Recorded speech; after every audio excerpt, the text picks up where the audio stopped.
So good morning students. In the last class we discussed the limitations of first law of thermodynamics. The first law of thermodynamics tells about the conservation of energy.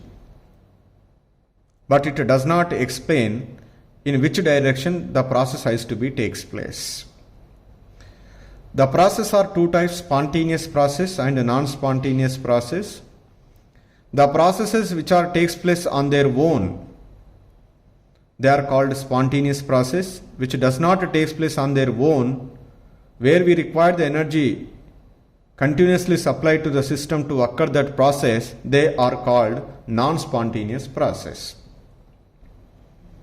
Generally, any process can be occurs by exchange of energy.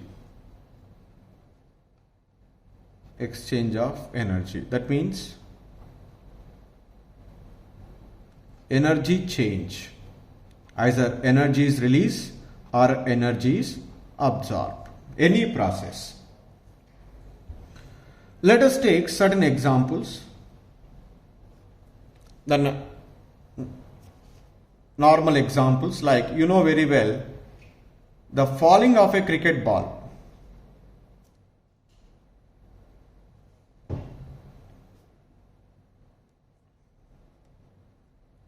From our hand.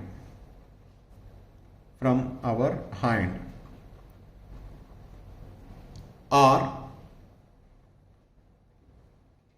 flow of water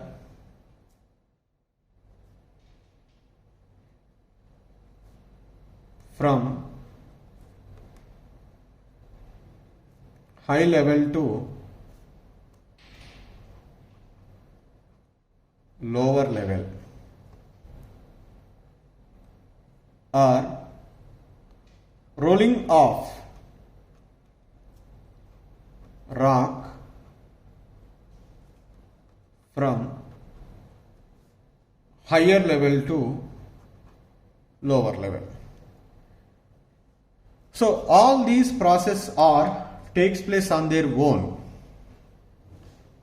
So that's why these processes are called spontaneous processes. So when we observe either cricket ball or water or rock, before this process, they have the potential energy at a higher level. Before falling off a cricket ball from our hand, it has the highest potential energy. The flow of water at higher level, it is having the high potential energy. The rock before rolling, whenever it is present at higher level, it is also having the high potential energy.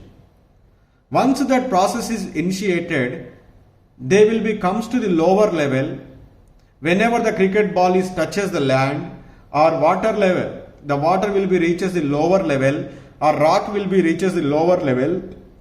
It has the less energy compared to the higher level. That means energy is decreases. Here all these processes are what I say here, spontaneous process. In the spontaneous processes, how they are takes place? By decreasing the energy. Decreasing the energy. How you are explain the decreasing energy in terms of enthalpy change? Delta H is equal to negative. So why they are decreasing the energy? You know very well. We have studied very clearly even in chemical bond also. The minimum energy is always corresponding to the maximum stability. Everybody want to become stable. To become stable, they lose certain energy. They have the minimum energy, then only they become stable.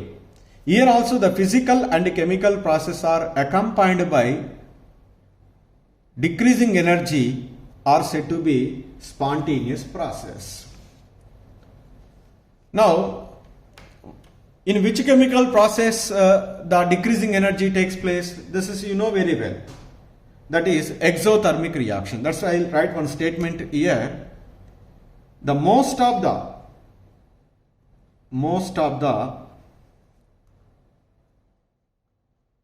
Spontaneous chemical reactions.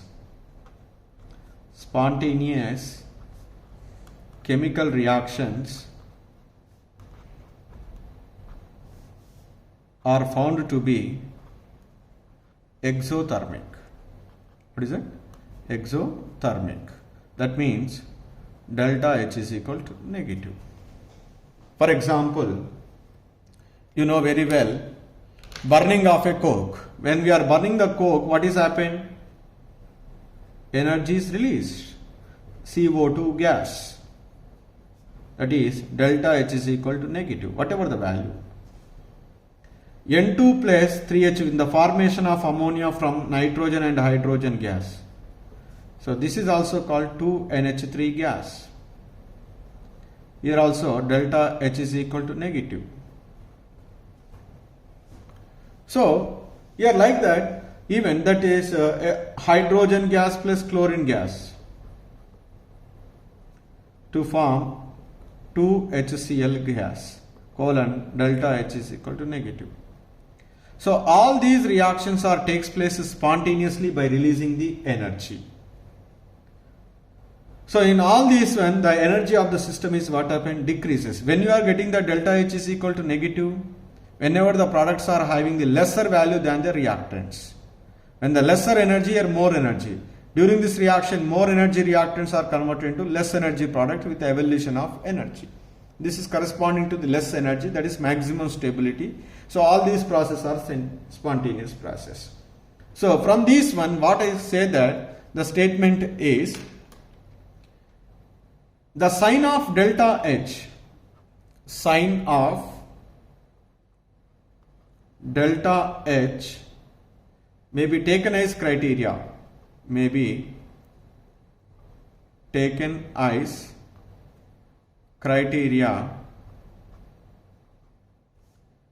for the spontaneous process, for the spontaneous process.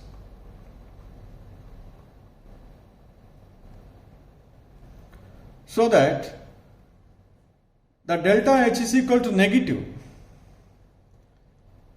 The sign, that is the criteria for spontaneity, means what we feel that it may be delta H is equal to negative, may be regarded as driving force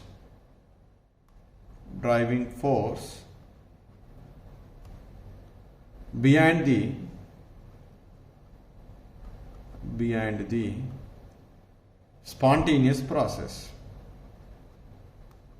spontaneous process.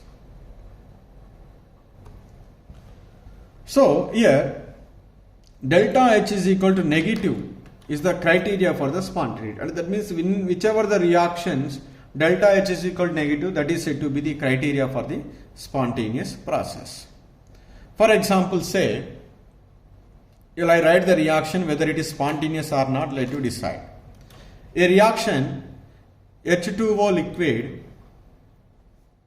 gives rise to H2O gas, colon delta H is equal to plus 44 kilojoules.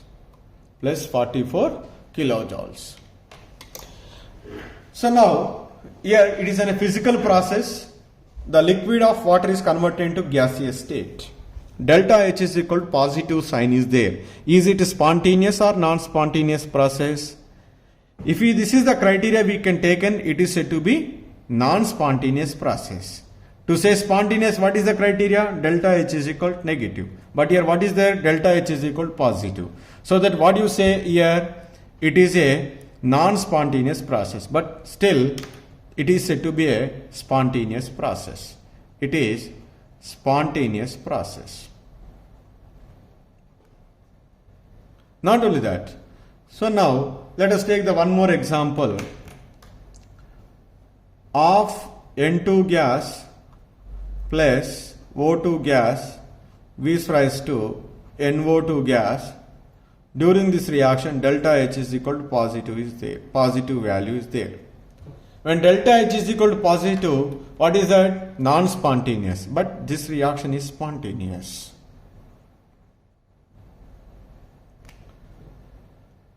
And another example is there.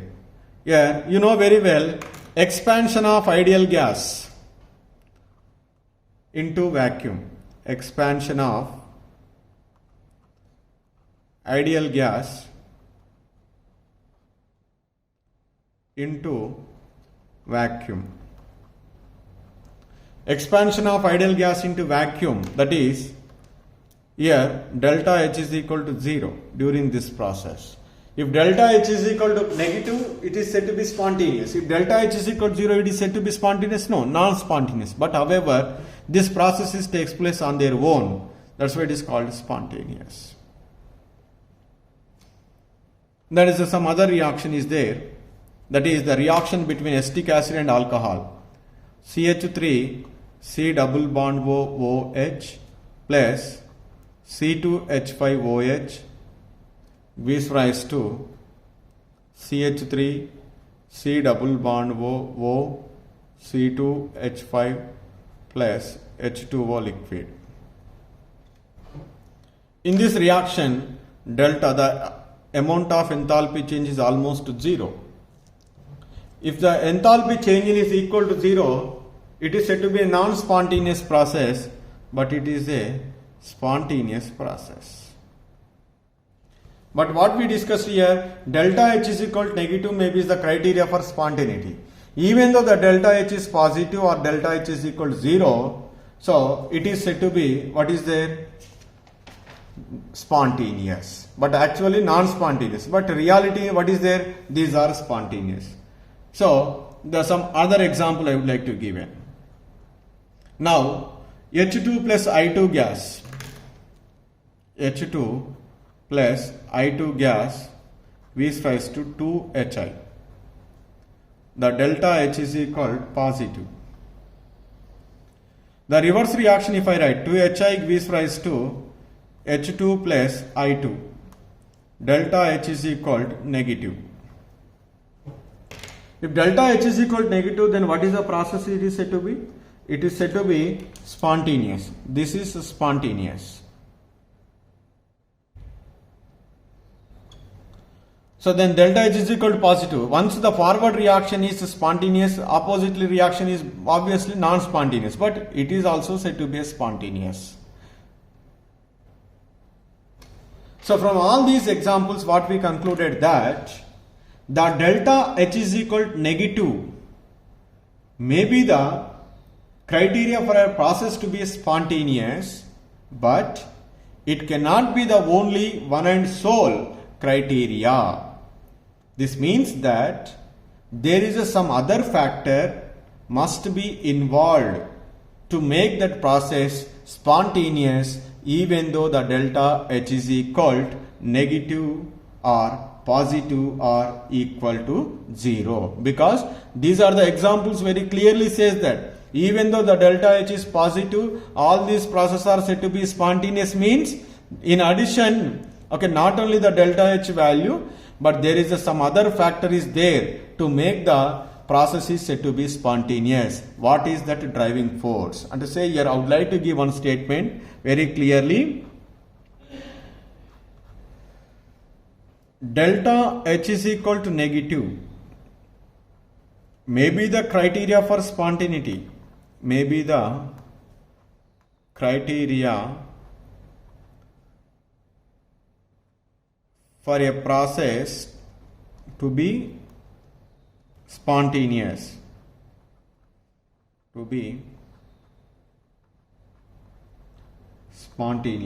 but it cannot be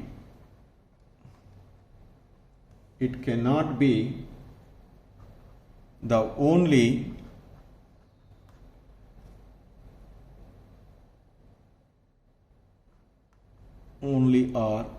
one and sole criteria.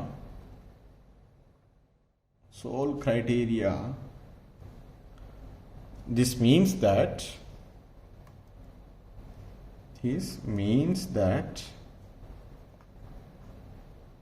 some other factor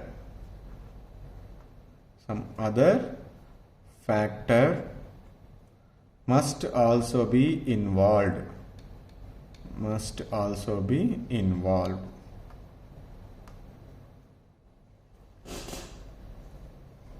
What is that other factor? So that is I will discuss in the next class.